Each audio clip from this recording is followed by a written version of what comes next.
Oh, hi there. It's me, Kermit. Yeah, it's awfully a little rainy outside today. You know, the kind of rainy day where you just want to curl up with a warm blanket and, well, listen to an old frog talk, you know? Yeah. So, I was just cleaning out some old photos earlier and I found out a old picture from the way back, made me smile. You know, the one where Miss Piggy has that, look in her eyes.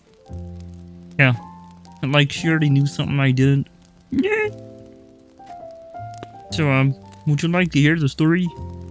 The real story of how we met? Alright, well, you just have to keep it between us. Um, she... She might add a little few dramatic details when she tells it, so, you know, just listen in.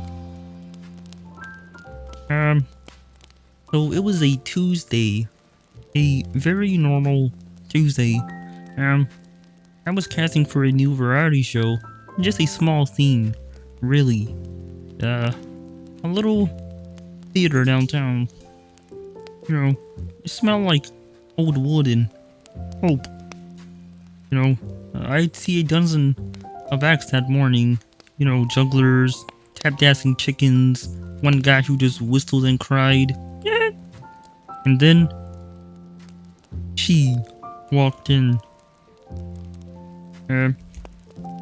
He was wearing this big floppy hat and gloves, and white gloves.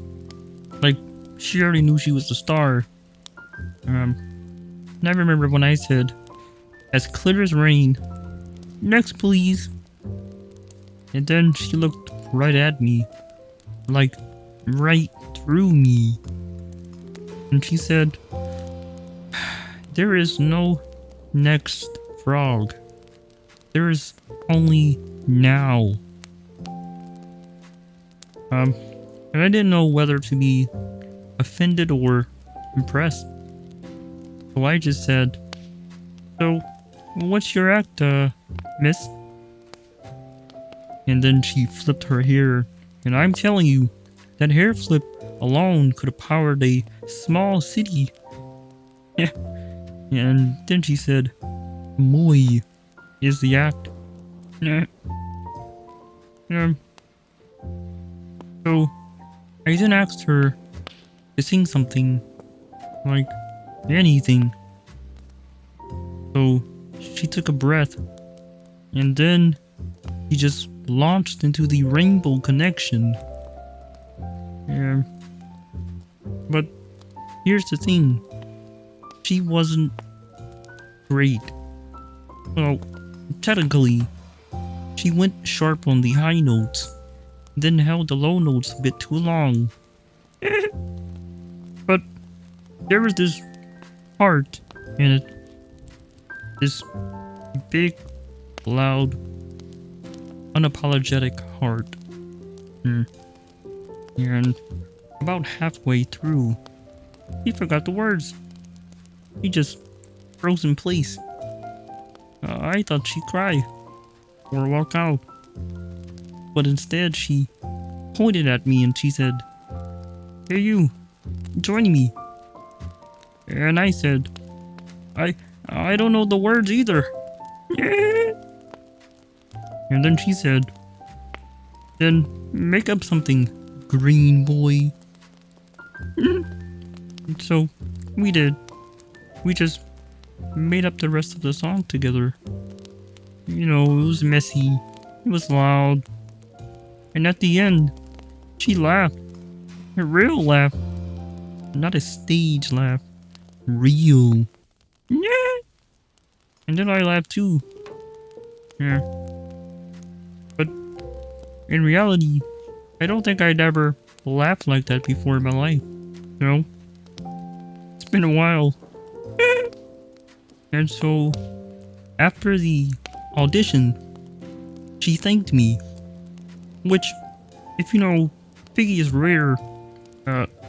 She thanked me for not making her feel silly. And I said, "Hey, you're not silly, miss. You're something else entirely." And then she got very quiet on me. And then she said, "Call me Piggy." And I said, "Piggy?" And she said, "Say it again. Slower." So I did. Pig. E. And then, I swear, she got embarrassed. Embarrassed, I tell you. Miss Piggy.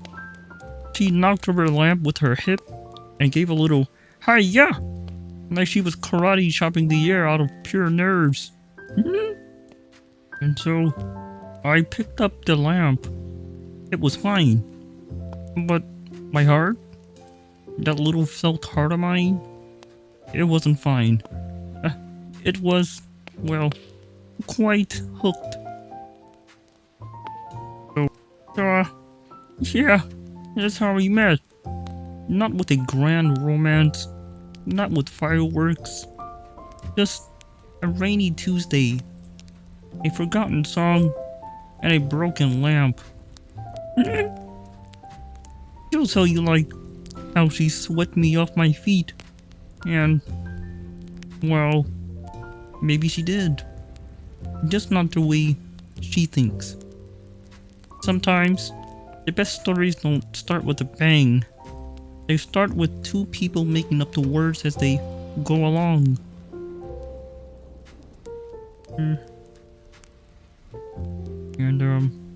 that's about it, you know. I really appreciate you for listening. That means a lot. You know, hearing that. You know, if you excuse me, I think I hear her stumping down the hall, probably wondering who I'm talking to so late. You know, just an old friend, Piggy. Just an old friend. Yeah. But hey, sweet dreams. And remember, it's not easy being green, but it's a lot easier when someone's singing off key right next to you. Until next time, bye bye.